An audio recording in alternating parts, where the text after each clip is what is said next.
Olá, sou Suzane Garrido, professora e pesquisadora na área de tecnologias digitais e neurociências cognitivas. É um desafio aqui para todo mundo. O cérebro criativo é um cérebro cheio de informações? Eu acho que essa é uma questão que perdura até hoje, mas pelas décadas 70 e 80, a gente poderia dizer que sim, quanto mais informação, maior a possibilidade de aprendizagem, maior a possibilidade de criação. Só que desde que a informação não esteja dentro do nosso cérebro, este é o grande problema. E essa é a proeza que a gente precisa fazer, até com o estudo da neurociência cognitiva, que é fazer com que o cérebro fique cada vez com menos informações. Senão elas não viram conhecimento, elas não viram sinapses, né? Redes que de fato vão nos fazer pensar, que é o que nós precisamos fazer, não acumular informações. Hoje, os dispositivos móveis, não só eles, mas os dispositivos tecnológicos, de uma forma geral, fazem esse papel por nós. A evolução da tecnologia, ela facilita, inclusive, para a gente pensar. Não para a gente acumular da mesma maneira que a gente fazia antigamente, porque talvez não tivéssemos esses dispositivos ao nosso dispor. Mas vamos lá, em termos neurocientíficos primeiro. Por que o cérebro é melhor vazio, ou melhor, aquela velha ideia lá, a cabeça vazia, né, oficina do diabo, a cabeça vazia é a oficina da criatividade? Sim, é isso mesmo. Mas a cabeça nunca está vazia, quer dizer, o cérebro nunca está literalmente vazio, ele tem um monte de neurônios e ele tem um monte de possibilidades de redes neurais para a gente poder formar aí as sinapses que a gente começa a desenvolver desde que a gente nasce.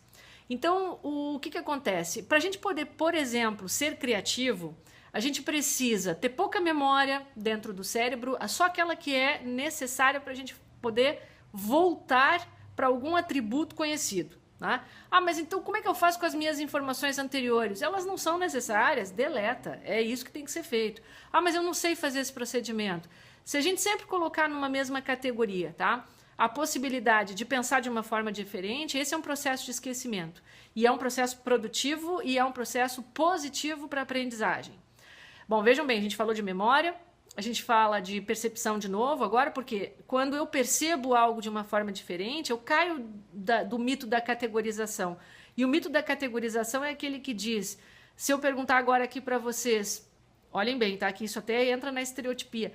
Todo terrorista quase todo mundo vai responder árabe. E esse é um grande problema que nós temos hoje no mundo atual, né? Porque o que acontece com a dificuldade de étnico-racial, a dificuldade de compreender pensamentos diferentes, de aceitação de religiões diferentes, de pontos de vista diferentes, isso se dá, inclusive, dentro de um problema cultural que é o enrijecimento da cultura, da memória, né?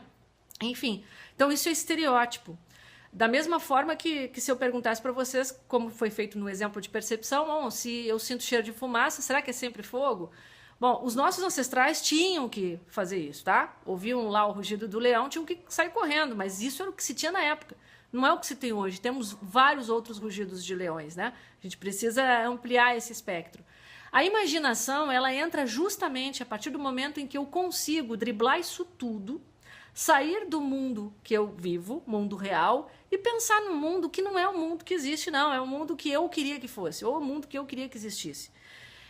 Eu posso consolidar esse mundo de duas maneiras, né? Um mundo que é só fictício, porque eu quero brincar, e o que acontece mesmo com a própria ficção, os jogos estão aí para isso, o cinema está aí para isso. Mesmo que o cinema seja uma projeção do mundo real, feito com atores reais, etc., ele é uma ficção, porque ele está dentro de uma outra interface. Ele não é a realidade.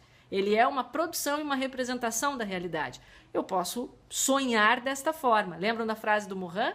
Da realidade dos sonhos? Eu tenho que dar a objetividade também para a realidade dos sonhos, né? Se eu quiser que se materialize. Então, eu posso ter ficção e eu posso fazer com que o meu sonho, o meu devaneio, a minha imaginação se realize, né? E isso também vem com a imaginação. Quer dizer, por que a imaginação é a função cognitiva para a criação?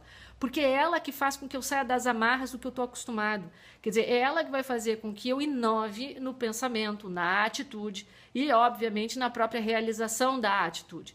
Então, desse ponto de vista, eu diria para vocês que na neurociência cognitiva nos ajudando a sermos mais felizes, a sermos mais criativos, criadores, sendo mais humanizados, inclusive. As neurociências elas servem para isso, quer dizer, nesse mundo nós temos a grande possibilidade de mudança. Então, neurociência cognitiva, complexidade, tecnologias digitais virtuais, elas estão aí não porque foram produzidas por alguém, não, só por isso e porque a gente tem que usar. Elas estão aí para que a gente possa inovar, para que a gente possa mudar, né? Para que a gente possa ser um sujeito melhor, um ser humano melhor, um ser humano, inclusive, né? E principalmente feliz. Esse é o recado que eu deixo para vocês.